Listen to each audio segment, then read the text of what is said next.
তোমরা তো দেখছিলে ওই পিসির বাড়িতে দুপুরে খাওয়া দাওয়া সেটা লম্বা একটা ঘুম দিছিলাম। তো লম্বা ঘুমটা সাইরা তারপরে পিসি কইতাছিল ঘুরতে লয়ে যাবো। ঘুরতে মানে আমরা বাড়ির লোকে একটা কাকেমনি আছে, তো কাকেমনির বাপের বাড়ি ওইদিকে, পিসির শ্বশুর বাড়ির দিকে। আর দিদার বাড়িতে গেছিলাম দিদায় তো আমার দেখা খুব খুশি। দিদার বাড়িতে গেছি মানে আইতেই দানা থাকতে কইতাছিল। তো আমি তো বাড়িতে পরের দিন তার লেগে আয়া পড়ছি। এরা জানি না আমি পিসির বাড়িতে গেলে একটা না একটা ব্লান্ডার হয়ে জায়গা, মানে পিসির বাড়িতে গেলে কারেন্ট থাকে না, এটা জানি কোন দোষ আমি কোনো জানি না। আমি গেলেই তারা কারেন্ট ডিস্টার্ব করে। দিদা তারা বাড়ির থেকে আয়া তারপরে সন্ধ্যার বেলা দাদু গেছিল বাজারে, আর কারেন্ট এত ডিস্টার্ব করতেছিল, মানে যা আয়ে এমন করতেছিল। তারপরে আমরা বাইরে বইয়া বইয়া খেলেতেছিলাম কিন্তু কেক।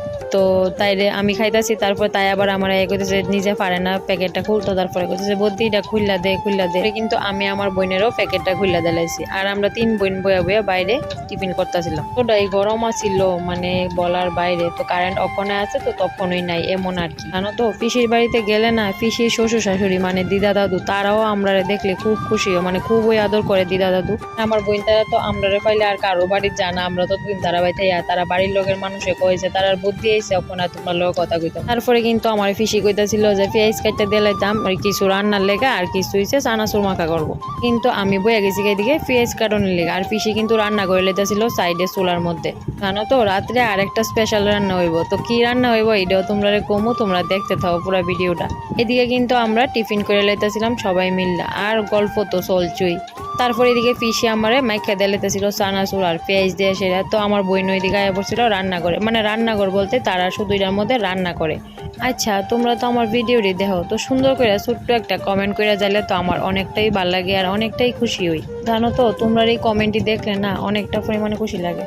আর জানো তো এই যে সাইডে যে একটা মাটির উঁচা করে জিনিসটা বানাইছে মানে বাতিটা রাহে, ওই এই জিনিসটি পিসির কাছে আর কি কইতাছিলাম যে এই জিনিসটি দেখা না আমার মামার বাড়ির কথা মনে হয়। মানে আগে যখন মামার বাড়ি যেতাম তখনকার দিদা এমন রান্না করে রান্না করতো, আর লগে একটা এমন বাতি ধরাই রাখতো। মানে এই কথাটা কিন্তু অনেক আগের কথাই কইতাছি, যখন ছোট্ট আছিলাম, যখন দিদার বাড়িতে কারেন্টটা ছিল না আর কি। তো এইদিকে কথা কইতে কইতে পিসি রান্না করে লেছিল ডাইল আর কারকল ভাজা, আর এদিকে কিন্তু পিসু লয়ে পড়ছিল মাংস। আমার বোন কিন্তু গামছা দিয়ে শাড়ি পরে আয়া পড়ছিল, আমার দেখাইতো কেমন লাগতেছে। আর পিসি এইদিকে মরিচ ছাড়া রান্না করে লেতেছিল দিদার লেগা, মানে পিসি শাশুড়ি লেগা আর ছোট্ট বোনের লেগা। তারপরে কিন্তু আমরা যে দেখামো ওইটা রান্না করানোর লেগা সবকিছু মাইক খেলাইছে একলগে বাঁশ করল দিয়া মাংস দিয়ে রান্না করবো। তারপরে কিন্তু কারেন্ট আসিল না তখন, আর এদিকে হয়ে গেছিল কষাইনা মাংস। তো কষাইনা মাংস খাইতে খাইতে তোমরা কইতাছি যে দারুণ হয়েছিল, কষাইনা দই পাম্পা লাগতেছিল। পিসি রান্না করতে করতে আমি শশা লেবু কাটতে লাইছিলাম, আর এইদিকে বনুও কইতাছে তারে ভাত নাই খাইতাম। আমি গেছি বতিকা তার ভাত খাওয়ান স্নান করুন সবকিছু আমার লোক।